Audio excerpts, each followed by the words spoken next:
Fala galera, aqui é o Garone e eu tô mais uma vez aqui, é claro, para falar de Vasco.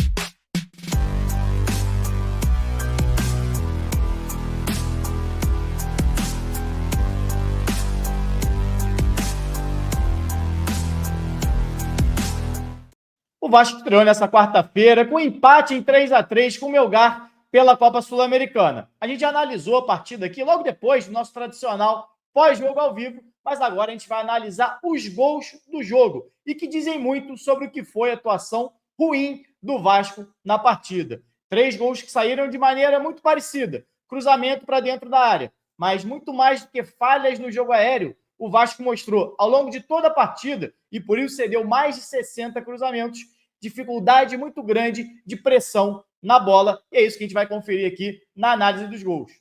Mas antes da gente entrar nessa análise dos gols do Melgar, a gente vai analisar também os gols do Vasco, que passaram muito pela qualidade, pelo talento, pela magia de Felipe Coutinho. E a gente começa pelo gol do Vasco, um golaço. Você deve ter visto com certeza esse gol algumas vezes desde ontem, mas o detalhe acaba passando desapercebido, né? A gente vai ver, na verdade, aquele chute característico do Coutinho de fora da área, que marcou a carreira dele, principalmente a passagem pelo Liverpool. Mas antes da bola chegar no Coutinho, vou até voltar um pouquinho a imagem aqui, o Vasco tem jogado com o Coutinho fazendo como uma espécie de interior pela esquerda, a gente vê que ele vem aqui por dentro, e o Nuno jogando um pouco mais à frente dele. Só que por dentro, o Nuno sai da beirada, vem jogar um pouco mais por dentro e deixa a lateral para o Piton subir. O Vasco faz um quadrado no meio de campo, que a gente já mostrou aqui em outra análise. Só que no momento que o Coutinho percebe que o Nuno se aproximou do Piton, ele vê o espaço vazio e ataca esse espaço, ocupando as costas da defesa. E aí vem o passe do Piton, e é legal a gente acompanhar o movimento do Coutinho, né? O Coutinho se movimenta como se ele fosse dominar essa bola de costas. E o marcador vai nessa direção, esperando exatamente o domínio do Coutinho, ficando de costas para o gol. Um jogador normal, a grande maioria, faria exatamente esse domínio e continuaria a jogada aqui, se aproximando do lateral, se aproximando do Nuno. E aí vem a genialidade, a primeira genialidade do Coutinho, que é deixar essa bola passar, faz a finta de corpo, já deixa o marcador para trás e depois finaliza. A gente vai ver por outro ângulo, olha só. O Nuno puxa a marcação pelo lado, gera espaço para o Coutinho ataca esse espaço, a bola passa entre os dois marcadores, olha só o movimento de finta do Coutinho, a bola já está bem perto dele, e o movimento, o gesto corporal dele, está ainda olhando para o campo defensivo. E ele deixa essa bola passar, olha o marcador.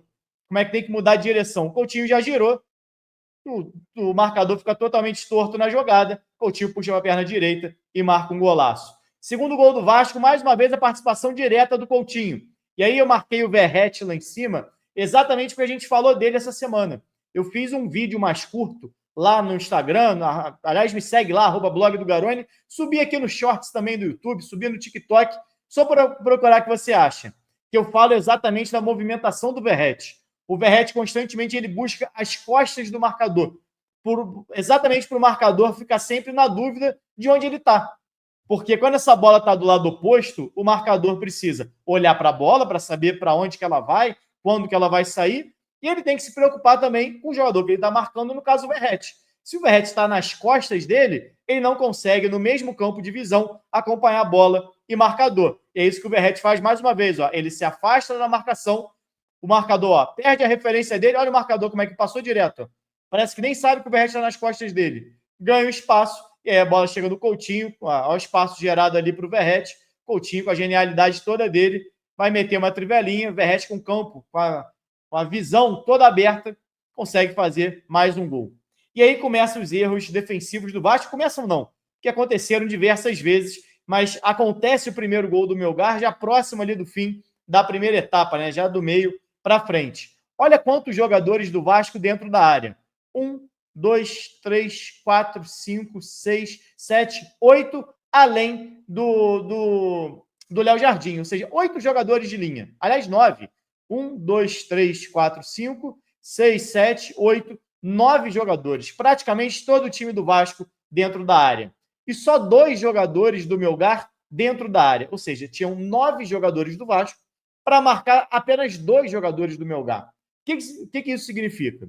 Significa que fora da área tinham 8 jogadores do Melgar para 2 do Vasco. Aliás, para 1 do Vasco. E aí a gente vê exatamente a facilidade, ó. O espaço que tinha, deixa eu voltar mais um pouquinho aqui. Olha o espaço, escanteio curto, 3 jogadores com total liberdade. Quando chega, ó, mostrei apenas 2 jogadores do Melgar dentro da área. Olha a facilidade. Olha o espaço que tem para cruzar essa bola. E aí o Vasco ainda comete mais um erro, porque o time está posicionado dentro da área, mas não existe realmente uma marcação. Não existe uma ação desses jogadores contra esses jogadores que estão dentro da área. Então você vê o jogador que vai fazer o gol, como eu mostrei ali, o espaço que ele tem, ó, para atacar a bola. Ele sobe sozinho. Mesmo no meio de 9 jogadores do Vasco, ele está com total liberdade. Então o Vasco consegue posicionar 9 jogadores dentro da área, dar uma liberdade, olha só, para 1, 2, 3, 4, 5, 6, 7, 8 jogadores do Melgar com total liberdade na intermediária para frente. A bola sai jogando curta, olha só a facilidade, olha o tempo que o Vasco demora. Os 9 jogadores para tomarem alguma ação para vir pressionar. Olha o espaço que tem para jogar. Parecia treino. E aí o Melgar rola essa bola para trás. Mais uma vez, olha o espaço. Uma linha de 3 jogadores do Vasco marcando zona, mais 3 jogadores do Vasco marcando zona, e o jogador que vai fazer o gol com total liberdade, ninguém sequer encosta na hora de subir, ó. Antecipa o João Vitor, bola nas costas do Verrete, e aí diminui o placar. A gente vai ver agora o terceiro gol do Vasco, num raro momento onde o Vasco subiu linha de marcação. Para mim, o grande problema do Vasco em toda a partida, e já mostrou essa deficiência em outros jogos, é a dificuldade que o time tem de pressionar a bola. O Vasco é um time que assiste muito o adversário jogar. Não à toa o Melgar levantou mais de 60 bolas para a área, não à toa o Melgar teve mais de 60% de posse de bola no jogo. Isso já aconteceu na partida contra o Fluminense, contra o Flamengo, em outros duelos do Vasco mais importantes nesse início de temporada. E aí a gente vê num raro momento onde o Vasco consegue pressionar a bola, o Nuno ganha, consegue ele fazer o 3-1, que parecia que daria a vitória para o Vasco. O Verrete acelera em 3 linhas e consegue marcar o terceiro gol. A gente falou, inclusive, sobre isso no pré-jogo. Como é que o Melgar era um time que dava muito espaço para ser atacado na profundidade, que cedia muitos contra-ataques. Foi assim contra o Cerro Porteño. O Vasco tirou proveito num raro momento onde conseguiu fazer isso. E aí a gente vê a pressão final do Melgar. Mais uma vez, o espaço que o Vasco dá para o time peruano construir suas jogadas. A dificuldade de pressionar a bola. Olha só a distância entre os jogadores mais avançados do Vasco, Verrete e Coutinho, para os jogadores do Melgar que estão construindo. Ou seja, quem tem a bola não está sendo pressionado e quem vai receber, menos ainda. Olha o espaço que tem para dar o passe, olha o espaço que tem sem nenhum jogador do Vasco dentro desse raio aqui. O jogador que vai receber a bola aberto na esquerda tem isso tudo aqui de campo, isso aqui tudo de tempo para pensar a jogada e executar. A bola chega nele com total liberdade, domínio de direita, olha, dá tempo do jogador mais ofensivo fazer o movimento de agredir as costas do marcador. Falei exatamente do caso do Verrete. O movimento do jogador do Melgar é exatamente a mesma coisa. Ó, ele procura a referência, ó, procurou o Lemos, vai atacar as costas do Lemos. Ele estava sendo marcado inicialmente pelo João Vitor. Olha a postura do time do Vasco. Como é que tá todo mundo? Olha o João Vitor, como é que tá relaxado dentro da área. Parece que não tem ninguém ali atacando, então não tem problema. Tietê virando de lado para esperar um cruzamento. Falta de pressão. Acho que é o Jair na jogada, na verdade. E aí você vê, ó, o Lemos. Para mim, não houve falta no Lemos. A gente até debateu um pouquinho isso na live ontem. Eu, sinceramente, de todos os ângulos que eu vi, não consegui ver essa falta em cima do Lemos. Para mim, uma disputa de espaço normal. Olha aqui, ó, 2 jogadores do Vasco muito próximos da bola, mas ninguém realmente pressionando. E tinham outros jogadores com liberdade. Ó. Mais um aparecendo aqui entre linhas, com total liberdade. E aqui em cima eu destaquei, deixa eu voltar um pedacinho aqui para a gente mostrar de novo, exatamente porque esse jogador aqui é quem vai fazer o terceiro gol. Então, já no segundo gol, já tinha que um duelo 1 contra 1.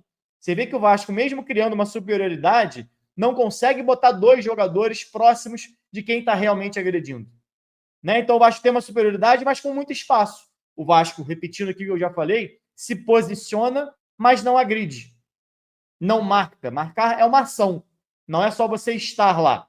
E aí a bola sai nas costas do Lemos. Eu, sinceramente, não vi falta na jogada. O Lemos acaba errando o tempo de bola, enfim. Acaba sendo batido no lance e sai o segundo gol do Melgar. E o terceiro gol do Melgar não é muito diferente, olha só. Liberdade total para construir no campo ofensivo. Jogadores do Vasco trotando, ninguém com postura realmente de pressionar a bola, dando liberdade para um time que gosta de jogar com a bola. Melgar posicionando 5 jogadores nessa última linha, que na verdade são 6, porque tem o lateral esquerdo que vai participar da jogada aqui embaixo, que já vai aparecer, então empurra o time do Vasco para trás. O Vasco faz uma linha, acho que eu vou marcar aqui já essa marcação do Vasco com 5 jogadores também. Ó, uma linha de 5, acho que foi com 5-1-4, basicamente era um 5-4-1, na verdade, aqui no fim do jogo. Se eu não me engano, é o Hugo Moura que tenta sair aqui para pressionar um pouquinho, mas olha a distância que tem, a liberdade que tem para essa construção. E aí a bola, olha só, eu vou voltar aqui um pouquinho de novo. Marquei esse espaço aqui, exatamente porque esse espaço é onde a bola vai passar. O Melgar leva muitos jogadores para um setor, isso é algo que a gente analisou aqui, inclusive, no pré-jogo. Leva muitos jogadores para um setor, ó, 1, 2, 3, 4, 5 jogadores pelo lado direito. Depois faz uma inversão para o outro lado, não muito diferente do que aconteceu no segundo gol. Ó. Inverte para o outro lado, total liberdade para o lateral esquerdo do Melgar, dominar, receber essa bola, e aí acontece o balanço defensivo. A importância de você girar a bola de um lado para o outro, mudar o corredor, é exatamente isso. O Vasco estava posicionado todo aqui. Quando essa bola chega no lateral esquerdo do Melgar, olha o movimento dos jogadores do Vasco. Todos vindo nessa direção, todos se movimentando para o lado direito da defesa. E aí o que acontece? O time se movimenta para um lado, Piton fica de costas para o marcador dele, olha lá o jogador subindo lá atrás. Olha o movimento do jogador do Melgar saindo lá da beirada, atacando as costas do Piton. E aí a bola chegou mais uma vez com total espaço para o cruzamento. O Piton, a gente sabe que tem uma dificuldade muito grande de marcação, inclusive no jogo aéreo, demora para subir. A gente vê que o jogador do Melgar já está subindo na jogada, o Piton ainda está lá embaixo, o Piton não consegue subir, o jogador do Melgar sobe com liberdade e empata a partida. Então, a dificuldade do Vasco é uma dificuldade no jogo aéreo, que a gente sabe há muito tempo que os laterais não têm essa capacidade tão boa. O Lemos e o João Vitor, de maneira geral, apesar do Lemos ter participado ali do segundo gol do Melgar, mas de maneira geral vinham fazendo um bom jogo aéreo. O João Vitor um pouco menos, o Lemos melhor, bem melhor na partida. O João Vitor também acabou não conseguindo antecipar o lance do primeiro gol, mas os laterais do Vasco normalmente têm mais dificuldade. Mas para mim o maior problema foi esse que a gente viu exatamente nessa análise. Falta de pressão na bola. No primeiro, no segundo e no terceiro gol, em todos os lances, o Vasco dá 2, 3, 4 metros de distância para o jogador que está com a bola, para quem está com a bola e para quem vai receber a bola. E aí, aquela velha história, aquele velho ditado de água mole em pedra dura, tanto bate até que fura. Mais de 60 cruzamentos para a área.